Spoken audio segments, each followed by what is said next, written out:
Hello. Hello. Who do we have the pleasure of speaking with? So I am Ambria Sable Mitten. Where are you from, Ambria? A little bit of everywhere. I graduated from Woodlawn in 2007. I was born and raised in Baltimore City, then in Irvington. I went to Beachfield, Sarah and Roach. Then I transferred to, I want to say what, the West County, West Woodlawn. So yeah, a little bit of everywhere. What was your life like growing up? Adventurous. It was fun.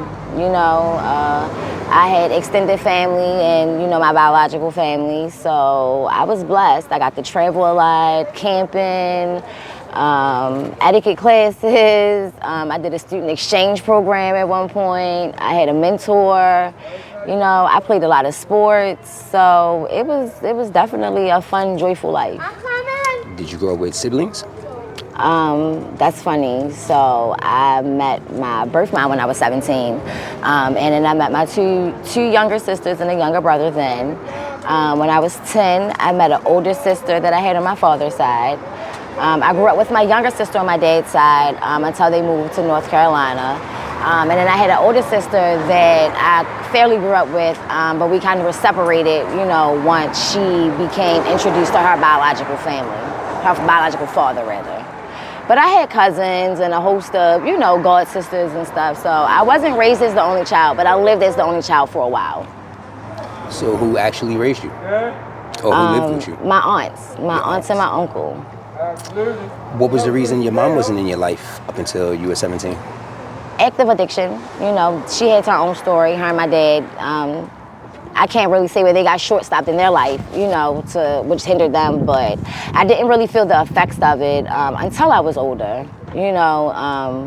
I was really well taken care of, so I didn't miss, anything about it. I guess until I got into like my teen years. Started having sex and looking for love in the wrong places, so, you kind of look for that guidance. Which I really didn't have. My aunts were young when they got me and started raising me. So we were raised like sisters for the most part until my grandmother passed away.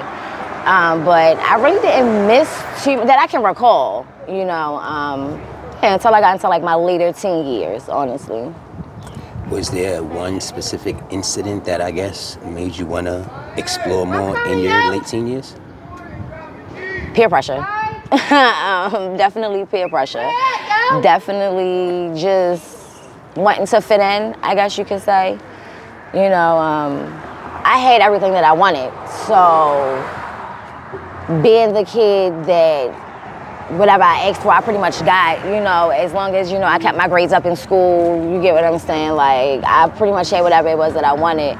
Just peer pressure, I had a lot of friends, well, I'm not gonna say a lot, but I had friends whose parents weren't really, they didn't pay attention to them a lot. So they kind of had like a little bit more freedom than I did. So like the drinking and things like that, because I wasn't even curious about that kind of stuff, honestly. Peer pressure, just wanting to fit in. That's the only thing that I can really like specifically think of to say, that will make me wanna, I didn't even smoke my first cigarette till I was like 18. Seriously. So definitely peer pressure.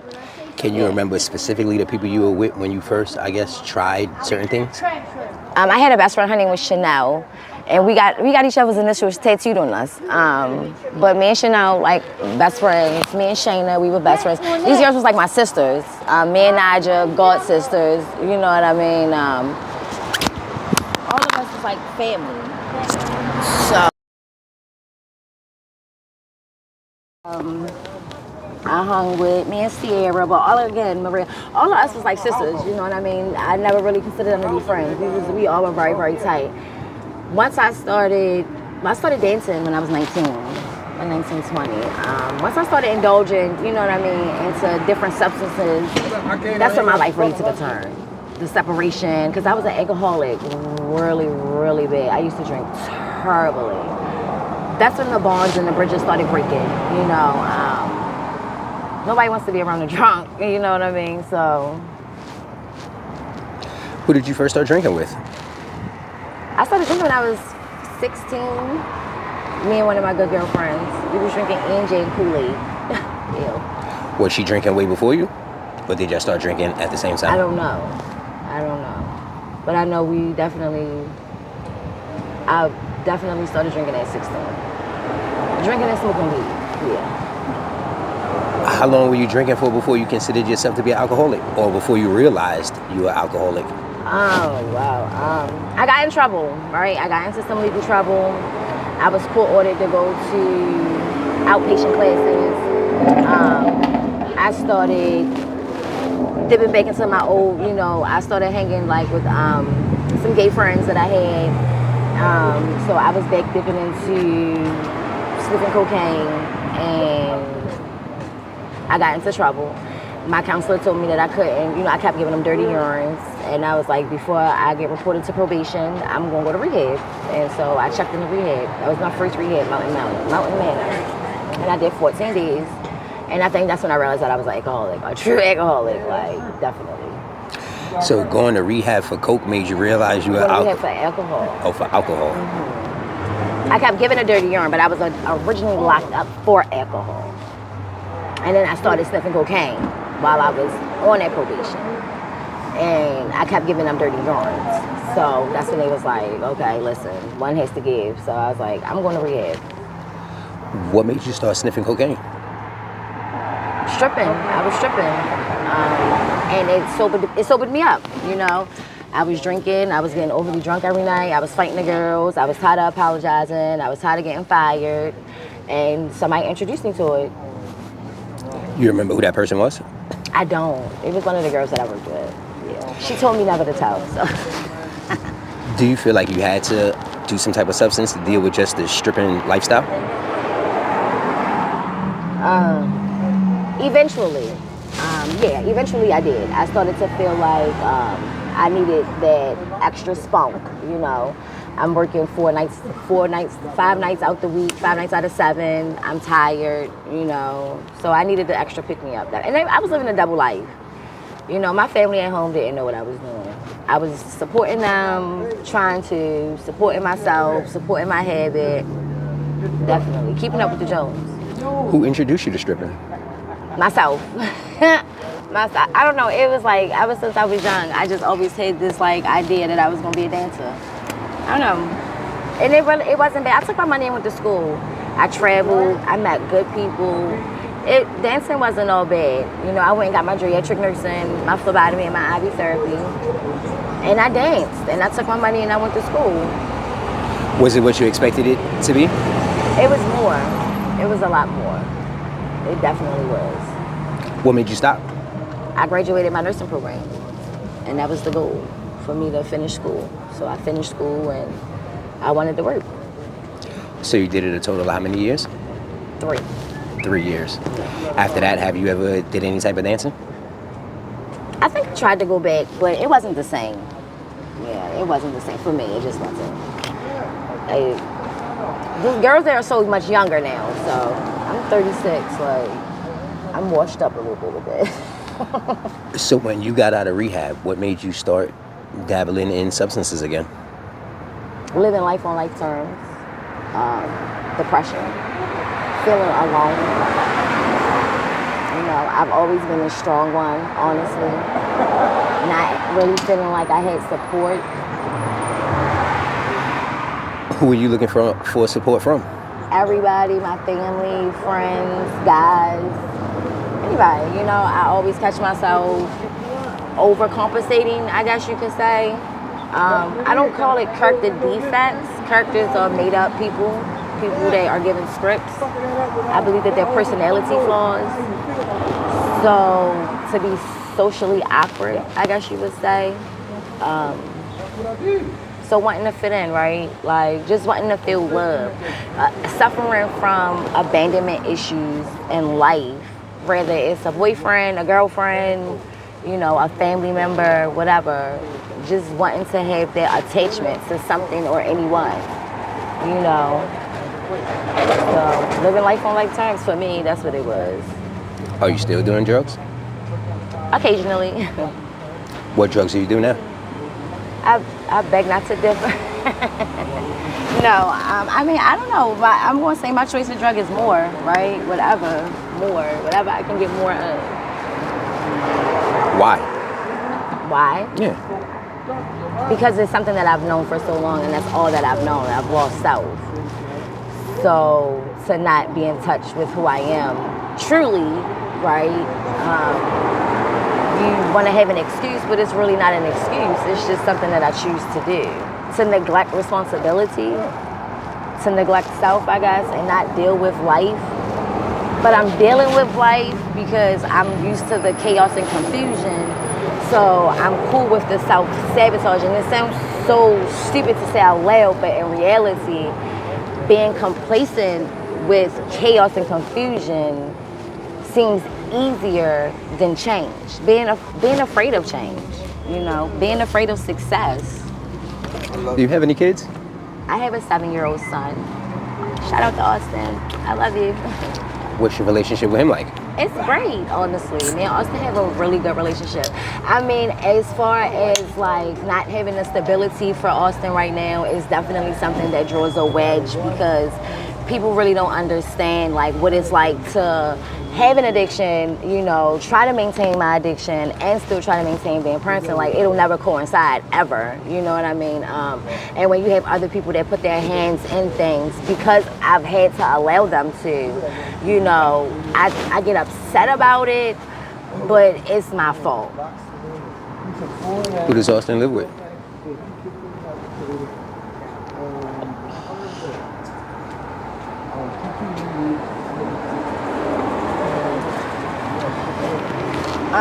It's just so difficult. And it's like, it's no really excuse for it, but it's just difficult, During the week, you know what I mean? Stays with his grandmother or my aunts, whatever, have it go. And then when I can get him and I got somewhere to go for us, then I will. But I call him every day damn near. Like, I talk to him. I show up for whatever events that he have. Like, I'm there. It's not like he don't know where I am or he can't get a hold of me, but it definitely needs to be better. What you doing, girl? 110%.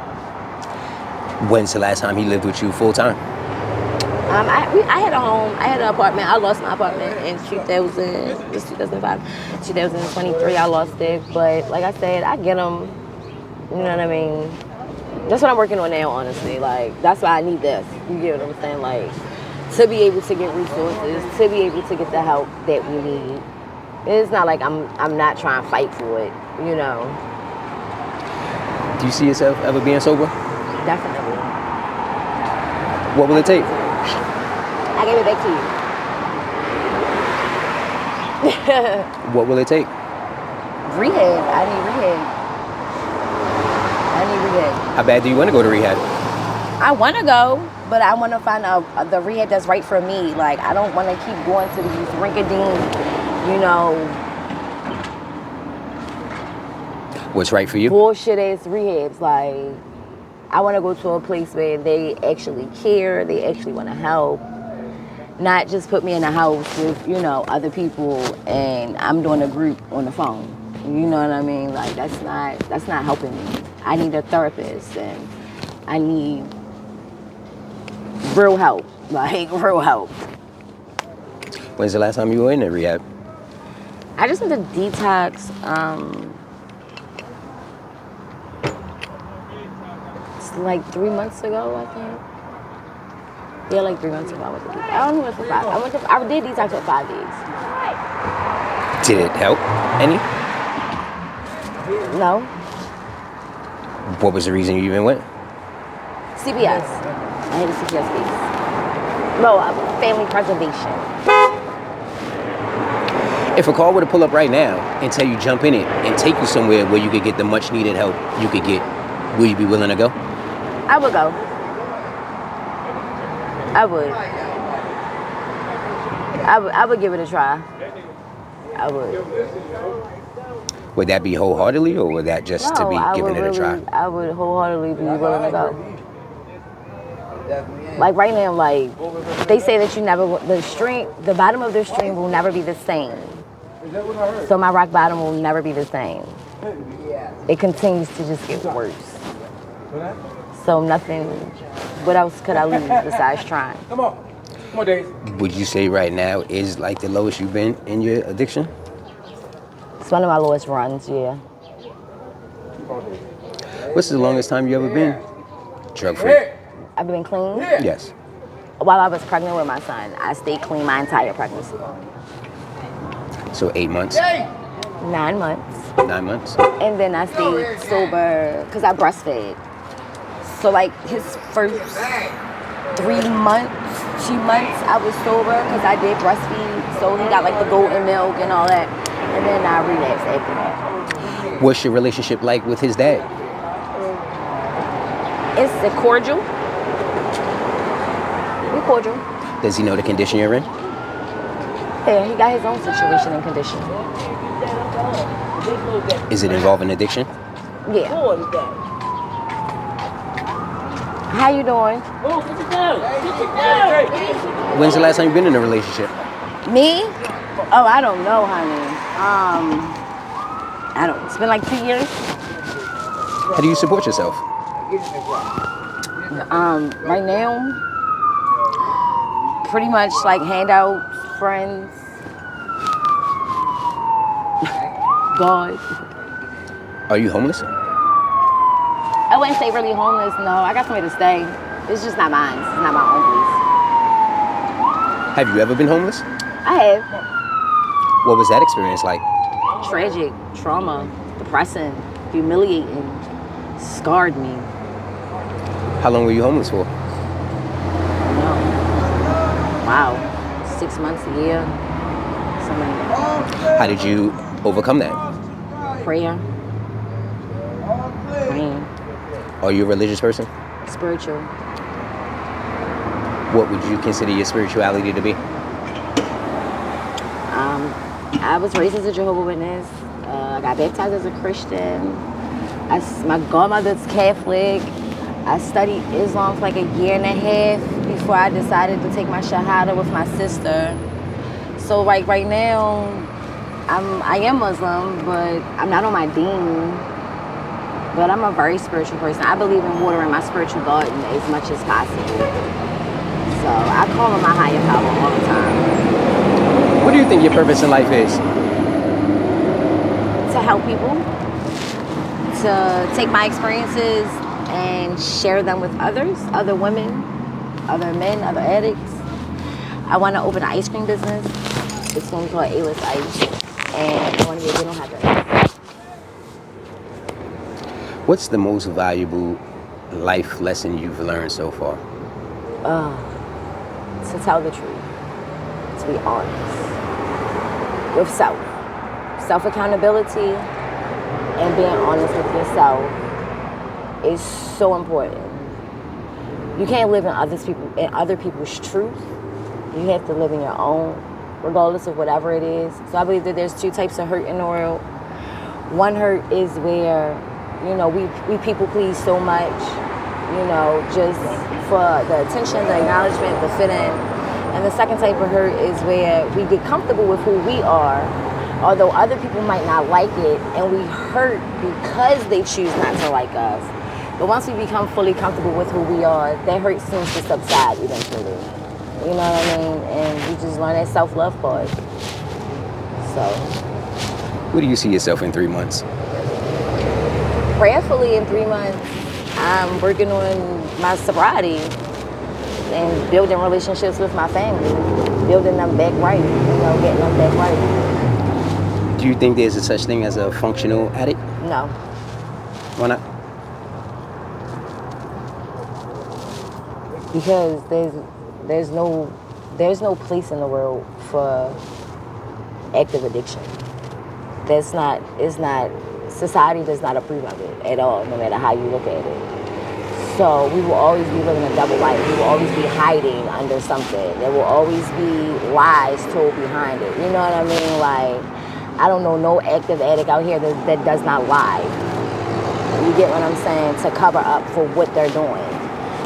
So where in the world is there placement for liars? You get what I'm saying? If you're a liar, you'll steal, you'll kill. You get what I'm saying? And that's just not accepted in society. So no, there's no place for it. It's not at all. I don't care what it is. Whether you smoking weed versus smoking crack. You get what I'm saying? Like, you're going to lie in active addiction. And that's frowned upon, you know. So no, there's no such thing. Here in Baltimore, what do you think a bigger issue is? Homelessness or substance abuse? It's hand in hand. The biggest though is homelessness, I want to say. Like people fail to realize that like you can have mental illness is so important to work on, like so important. Your mental illness will have you stuck out here. You know what I mean? Wandering. Like you don't even have to use drugs. You get what I'm saying? People are so disheveled. Like there's people that don't even use drugs and they just homeless. You know what I mean? Like so homelessness definitely is the biggest problem, I would say. Do you know anyone currently homeless that doesn't use drugs? I don't really know everybody's business like that, so I can't really say. But no, I don't. Because alcohol is a drug too. No, I don't. But that's not the whole Baltimore, so I can't, really speak and say. Is it dangerous around here? What? Yes. It's dangerous anywhere you go. How do you stay safe? I stay on camera, right? Like, if I travel, I try to always keep myself, like, on some type of camera. I definitely pray, man. That's, like, first and foremost. How y'all doing? Hello. I don't know. I pray. I just try not to put myself, like, if I see red flags and I see that, you get what I'm saying? Like, I'm old enough to know what warning signs are about certain stuff.